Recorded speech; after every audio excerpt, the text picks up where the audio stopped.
इसमें हमने अगला नोट्स लिया है समांतर प्लेट संधारित्र की धारिता जब उसकी प्लेटों के बीच आंशिक रूप से परावैद्युत पदार्थ रखा है। हमने उस पदार्थ की एक पट्टी ली है जिसकी मोटाई को T से हमने दर्शाया है, तो उसका सूत्र हो जाएगा C = epsilon 0 A upon D minus T plus T upon K। मात्रक है फेराड। अब इसमें कुछ विशेष परिस्थितियां बनती हैं। विशेष परिस्थितियां, तो पहली परिस्थिति क्या उत्पन्न हो सकती है कि जब या यदि प्लेटों के बीच पूरे स्थान में परावैद्युत पदार्थ भरा हो। प्लेटों के बीच में जो स्थान है, खाली स्थान है, उस पूरे स्थान में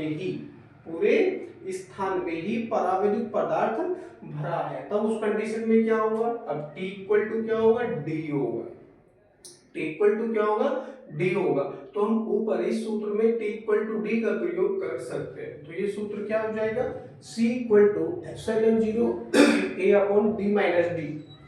D माइनस D हमने इसलिए किया है क्योंकि T इक्वल टू D हो रहा है, तो T के स्थान पर भी हमने D का प्रयोग यहाँ पर किया है। तो क्या प्राप्त हुआ हमको, epsilon 0 A upon D minus D plus D upon K। क्योंकि D अपॉन K हो रहा था, इसके स्थान पर भी हमने D का प्रयोग किया, तो हुआ D अपॉन K। तो D से D कटेगा, बचेगा केवल D अपॉन K, और ये K मल्टीप्लाई में ऊपर पहुंच जाएगा, और ये सूत्र कुछ इस तरह से हो जाएगा C equal to K epsilon 0 A upon D।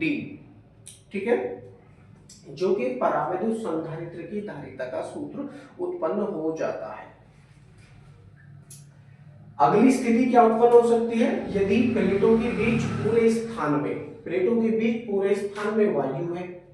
ऐसा भी हो सकता है प्लेटों के बीच जो खाली स्थान है उसमें वायु है, तो उस कंडीशन में क्या होगा, अब T तो होगा ही नहीं कुछ भी, तो T इक्वल टू 0 होगा, है ना। जो मोटाई है, पट्टी की जो मोटाई है, जब पट्टी ही नहीं है तो मोटाई कहां से आएगी, तो T इक्वल टू क्या होगा, 0 होगा। इसलिए संधारित्र की धारिता क्या हो जाएगी, C equal to epsilon 0 A upon D minus T, और T के स्थान पर क्या लिया, 0 लिया, प्लस 0 अपॉन K। अब देखिए K से 0 को अगर हम डिवाइड करेंगे तो क्या हो जाएगा, ये 0 हो जाएगा।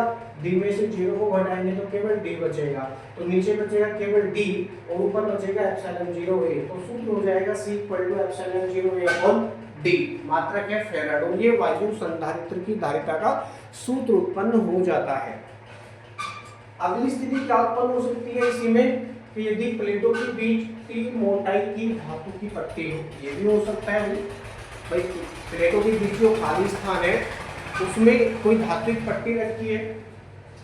अब धात्विक पट्टी रखी है तो उसके लिए जो परावैद्युतांक होता है वो अनंत होता है, इसलिए K इक्वल टू अनंत हम प्रयोग करेंगे तो ये सूत्र क्या हो जाएगा, C equal to epsilon 0 A upon D minus T plus T upon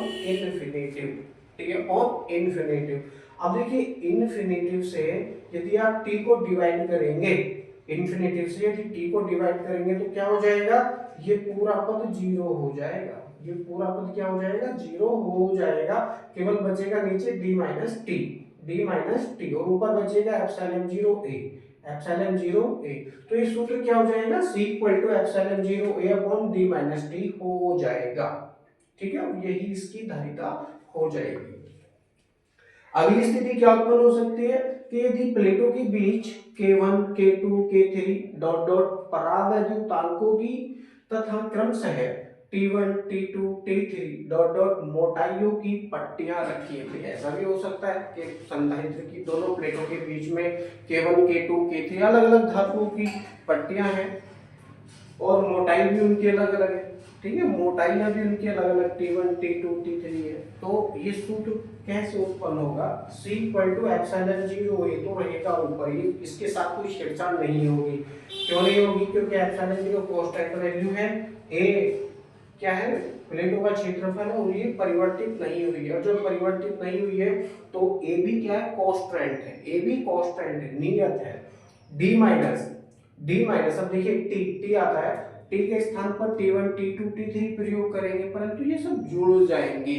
क्या हो जाएगा, T1 plus T2 plus T3 dot dot plus, ये प्लस आता है तो ये प्लस लगाया हमने, ऊपर क्या है T और नीचे है K, तो T अपॉन K चलेगा।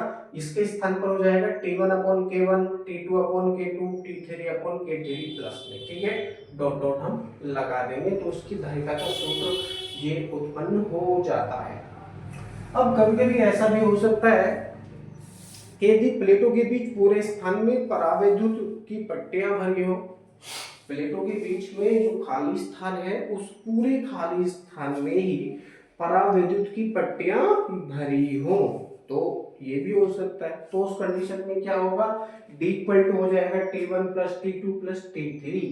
D इक्वल टू क्या हो जाएगा, T1 plus T2 plus T3 हो जाएगा। तो ये सूत्र कुछ ऐसे उत्पन्न हो जाएगा, C equal to epsilon 0 A upon T1 upon K1 plus T2 upon K2 plus T3 upon K3 plus dot dot, इस तरह से।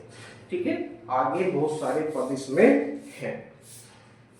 आई होप आपको समझ में आया होगा।